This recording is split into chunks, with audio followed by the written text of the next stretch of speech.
Ladies and gentlemen, welcome back to Driven Wild. Today we are talking about overcoming pickup and drop-off challenges on UberEats. So as we all know, as simple as gig work can tend to be, there are things that tend to complicate our work, and a lot of it has to do with the pickup and the drop-off, some of which involve traffic, but that's not the purpose of this video. So in this video, we are talking about the common challenges that delivery drivers have, how to overcome those challenges, and everything in between. So with that said, let's get started. I can't find the store location. To find the store, zoom in on the pin to get the most accurate detail for a merchant's desired pickup location. So Uber in particular has had this problem recently, is where they will take you to where the pin on the GPS is showing, not to where the store actually is. So let's say it's in a mall. It's not going to take you to the best possible entrance of that mall. It's going to take you to as close to the pin as possible geographically. So the entrance can be all the way down the road, yet where the pin brought you is to this random parking space in that parking lot instead of an actual entrance to get in the building. That doesn't make sense. Not to mention the amount of times people have been brought around the building, brought into a completely different location. Honestly, the list goes on. And this isn't just store location. It's drop-off location too. Like literally today, I had a drop-off to a customer. The building is on Andrews and 12th Avenue. The entrance is on 12th Avenue, but there's no way to get to the entrance from Andrews. In fact, it kind of just leaves you in the middle of the road. So I had to go down the road, make a right because I was in the right lane, make a U-turn, then a left to go all the way back around. It added like an extra 2 miles onto my delivery. It's ridiculous. So you gotta make sure you understand where you're picking up and dropping off from. Learn the locations as you go, because honestly, most customers are repeat customers. Check the store's pickup instructions. I'm gonna add a little caveat to that. This isn't just the store, this is the customer's drop-off instructions as well, because a lot of times they will actually tell you some common challenges that end up happening. In my apartment complex, people get taken behind the building when I'm literally facing this road. There's no need for you to go behind the building when you can easily access it from the front. Also, with stores, sometimes the pickup instructions will actually tell you if they're actually a restaurant or not. One time I actually picked up from a food truck that was around the back of a hotel, yet the address brought me to the hotel itself. Contact the store to confirm their location. Direct communication can make it easier to coordinate deliveries. This is true for some restaurants. Some restaurants don't pick up the phone at all. Feel free to use a third-party navigation app. Things that I like to use: Google, Waze. Some people like Apple Maps. I'm not a fan of Apple Maps personally, but overall, never use an in-app GPS because it's always going to be wrong. Where's the parking at the store or customer's address? You can find parking at the store by contacting the store to confirm their parking. You can find parking at the customer's address by contacting customers or trying to meet them outside their address. So here's the reality. Some places just don't have parking, and the restaurant is not going to do much about that. In fact, I remember actually going to this one coffee shop, and one of the pickup instructions were, leave your hazards on, run in and run out, and hope you don't get a ticket. Seriously? What kind of nonsense is that? I don't even deliver in that area anymore because I'm concerned about that. If you are not able to find parking at either the store or the customer's address after contacting them, you can cancel the trip in-app. This won't impact your cancellation rate. So in order for you to do that, I highly recommend getting in contact with Uber support. I honestly don't trust when people say that, because when I had that issue, it actually did affect my cancellation rate. So that's full of nonsense. My drop-off location isn't accessible, or the drop-off location doesn't have an apartment or unit number. How should I handle this? If the customer did not leave any details on the best place to leave their order, you could contact them and coordinate the delivery, or ask them any questions regarding their preferred drop-off. If you are unable to get in touch with the customer, you can leave the order at the door, in the building entryway, with the doorman, with the front desk staff, or with the reception desk at the drop-off location in your app. If it says leave at the door and it's like a apartment complex and they're not telling you any details, see if there is a front desk person first, because at that point, at least they can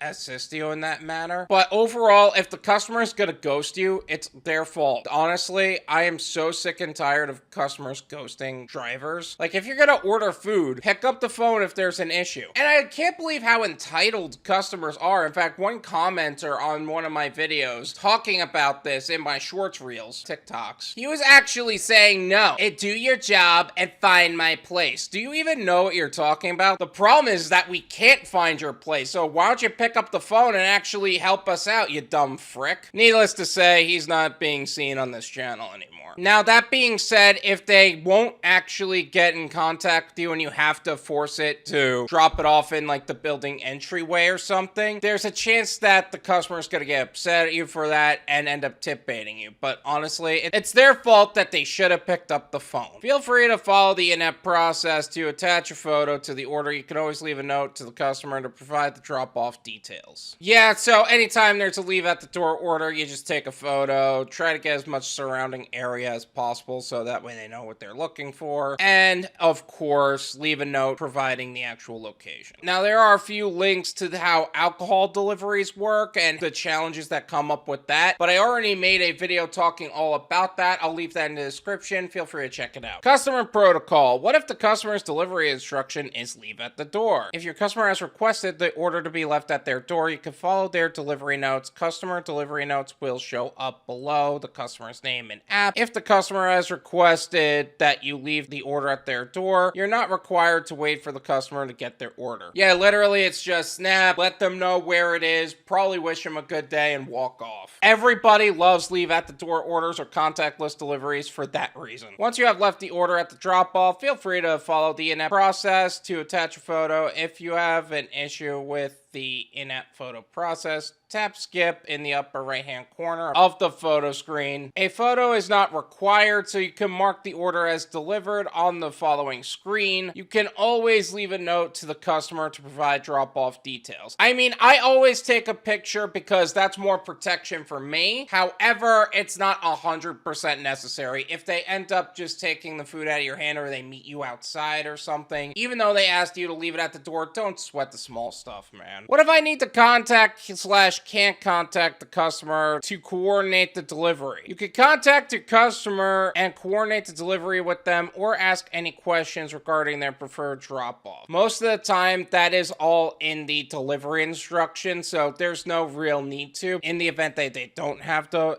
information, then there you go. If you're unable to get in touch with the customer, you can leave the order at the door in the building entryway with the doorman, with the front desk staff, with the reception desk, or the drop-off location in your app. You can always leave a note with the customer to provide drop-off details. Once you have left the order at the drop-off, mark it as delivered. So yeah, in the event that customers ghost you, you can end up just dropping it off with a doorman or something. They kind of just have to deal with it. Some doormen actually have a problem with it because of hotel policy, but in that case, they could just leave it outside the building. They'll have to deal with that. They should have picked up the phone for you. It's irresponsible for customers to do that. What if the customer changed their drop-off address? You will earn an additional amount for your effort to continue to the new delivery address in this situation. If you decide not to continue the order due to the new delivery address, return your items at the store before canceling the order. As a reminder, for future delivery requests, you are not required to complete deliveries outside of the delivery radius. Now, here's the annoying part about the way they word that. They don't talk about what the delivery radius is. Like, honestly, I could continue to drive until I hit out of state, and they're still gonna count that within the radius because I'm online. But they don't explain that well enough in this situation. So I would love a little bit more details from Uber what the delivery radius actually is, but I don't think they're doing that. Now, that being said, if the customer changes the address on you, they say they're gonna pay you a little bit more. I really don't know how much, and honestly, it doesn't feel effective enough to me to where I would feel like it's a sufficient amount most of the time. If you decide not to continue the order, you would have to return the items to the store and get paid nothing. So